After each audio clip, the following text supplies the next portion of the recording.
It's time to start our first reading vlog. So if you will remember, I am going to be reading Heads Will Roll by Josh Winning.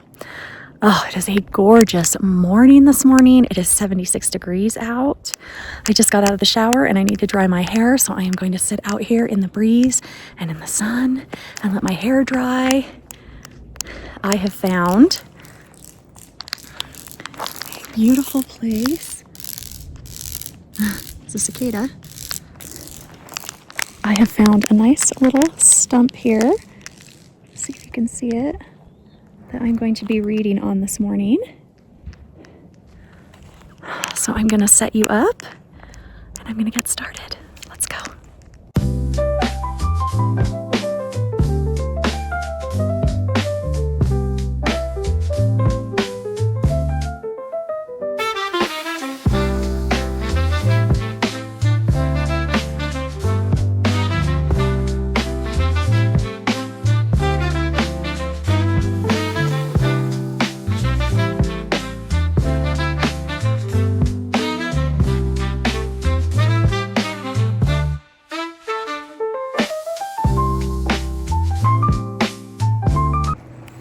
Hey, I just had a nice little reading sesh out in the woods. Oh, it's just so beautiful out here, you guys, and the weather is stunning. Anyway, I am on page 55 of my book, and so far I am really enjoying it. It is a really good page turner. I'm not getting bored. Things are moving along at a pretty fast clip, so that's nice. We have our female main character. She has gone to Camp Castaway to get away from the social media. Basically, she's being canceled and she needs to get away from the craziness of all of it. And so her agent signs her up and she is now at Camp Castaway. There's about, from the way that the book describes it, it sounds like there's about 6 other campers at the camp right now. And they don't use their real names. They use camp names to try and keep the kind of relaxed anonymity vibe going so that the campers don't have to worry about whether, people know who they are or not, since they're trying to kind of get away, from the outside world. And anyway, and so they're just kind of meeting each other, getting to know each other. We're just kind of figuring out who these characters are. Maybe a little bit about who they are in the real world, but just kind of glimpses here and there about maybe what they're dealing with. And we also have found out who Knock Knock Nancy is. Knock Knock Nancy is the local Camp Castaway legend. She is the scary story that you tell around the campfire, which is exactly what happened the first night at Camp Castaway. They were around the campfire and the story, the legend of Knock Knock Nancy was told. She is a legend from the 1800s, a witch who goes around with an axe knocking on your door and wants your head. And so that is the legend of Knock Knock Nancy. And so that is kind of coming into play a little bit. Not a lot, just kind of hints here and there in the book. So I'm 55 pages in, and so far I'm really enjoying it. So I'm just going to keep on keeping on.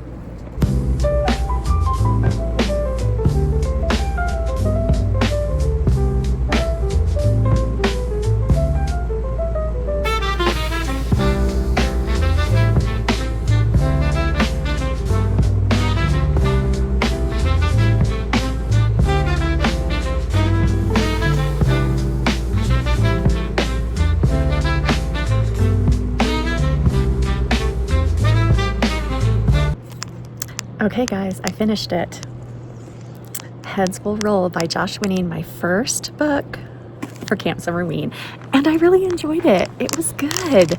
So we have our female main character. She has been canceled on social media for a tweet that she sent out, and she decides that she is going to go to Camp Castaway, where this is where you go when you want to escape, where you go to kind of reset yourself, I guess, when things in the real world are getting kind of out of control. So this is for like social media people, actors, actresses, people that, things are tough out in the real world and you need to kind of unplug. And so Camp Castaway is where they go. There are no phones allowed. There's no electronics allowed. They don't have TVs. They don't have clocks. They don't have watches. They don't have any of that. This is where you go to truly unplug. And so this is where she ends up. And nobody uses real names. They all use camp names. And so the hope is that nobody is going to recognize her. Nobody is going to know the scandal associated with her. And she can basically find out like who she is and maybe reinvent herself, maybe have a fresh start and kind of get away from all the toxicity that is in, her real life. There she meets, I believe there's 6 or 7 different campers, and she actually recognizes one of them. This is actually her Hollywood hero. This is an actress that she looked up to when she was a kid, made really great badass movies, and she is there. And so she obviously doesn't, make a big deal about it. She isn't fangirling about it or anything. But anyway, it was really interesting to kind of see that dynamic where, you see your Hollywood hero and you see someone that you totally love and admire, but at the same time, this is where they go to be who they really are and their true selves. And so she gets to know who the real person is and not, the celebrity. So that was kind of cool to see. But then we have the local Camp Castaway ghost, the legend of Knock Knock Nancy.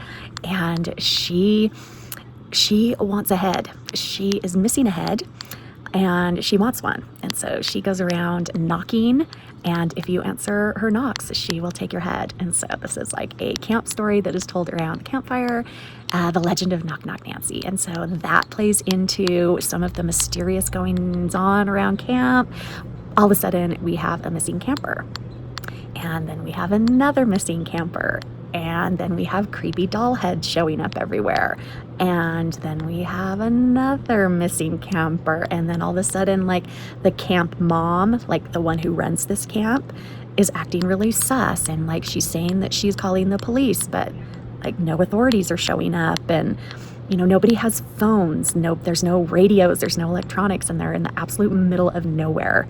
There's one road leading in and leading out, and it's probably a good 20 miles of this one road, absolutely in the middle of nothing, in the middle of this giant forest. And so it's interesting because our female main character kind of ends up stepping up to the plate. Like, she kind of ends up taking on this leadership role and taking on this, I don't know, almost like this lead investigative role. Like, she wants to find out what's going on. She wants to find out, what is the camp mom hiding? And she kind of wants to find out if there's people in this camp whose true identities might hold violence in their past. Like, if some of the reason that they're there in the camp in the first place is because maybe they're running from the law, or maybe there's, some sort of violence or something that they're trying to get away from. And so she kind of takes the lead on this, and she kind of has this budding kind of romance with one of the other campers, and they're kind of getting to know each other, and but you can't really, you're getting to know somebody without even knowing their real name and without really even knowing a lot about them, because what you choose to share is, you already know, being at this camp, that it could either be really personal, or it could just skim the surface, because it's a safe space, so you don't have to share personal things. And that's kind of the whole reason that you're there. And so they're trying to navigate, this budding relationship and these feelings for each other. But at the same time, it's kind of this, do I trust her to share some of myself? Or, do I kind of keep that kind of locked inside? Do I not want to even attempt to put myself out there, because of all the things and all the scandal that are kind of behind my name, is what she's thinking. And so we got to have that going on. And then, of course, we have our axe-wielding murderer. And the axe-wielding murderer is out there just, taking out campers, and not even the campers really, but, taking out staff. And I mean, there's only so many people at this camp, there's not a whole lot of bodies, that are ripe for the taking. You know, there's only so many.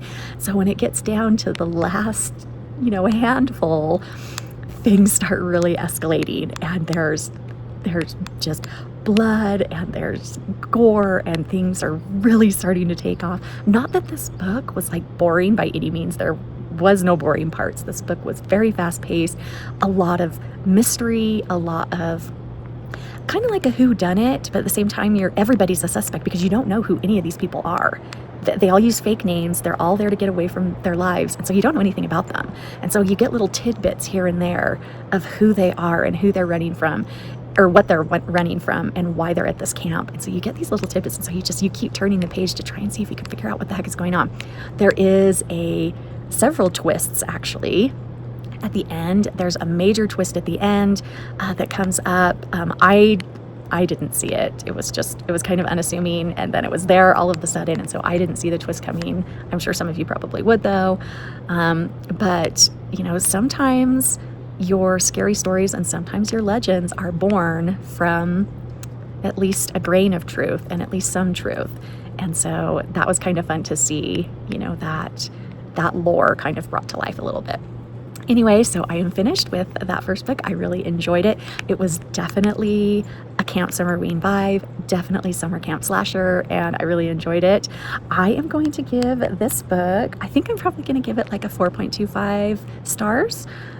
Because I did enjoy a lot of the elements, and then how all of these little tidbits and all of these little kind of hints and clues kind of all came together at the end and kind of all got wrapped up. So I enjoyed it, and we're going to move on to the next book. I think my next book, so when I did the 3 books through AI, it generated randomly for me this one, which is the one that I picked, Heads Will Roll, and then I had How to Survive Camping, The Lady in Chains by Bonnie Quinn, and then I had The Summer Fun Massacre by Craig DeLuey.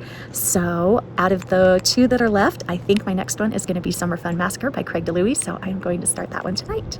So thank you for joining me for this reading vlog, and we will start the next one very soon. Bye!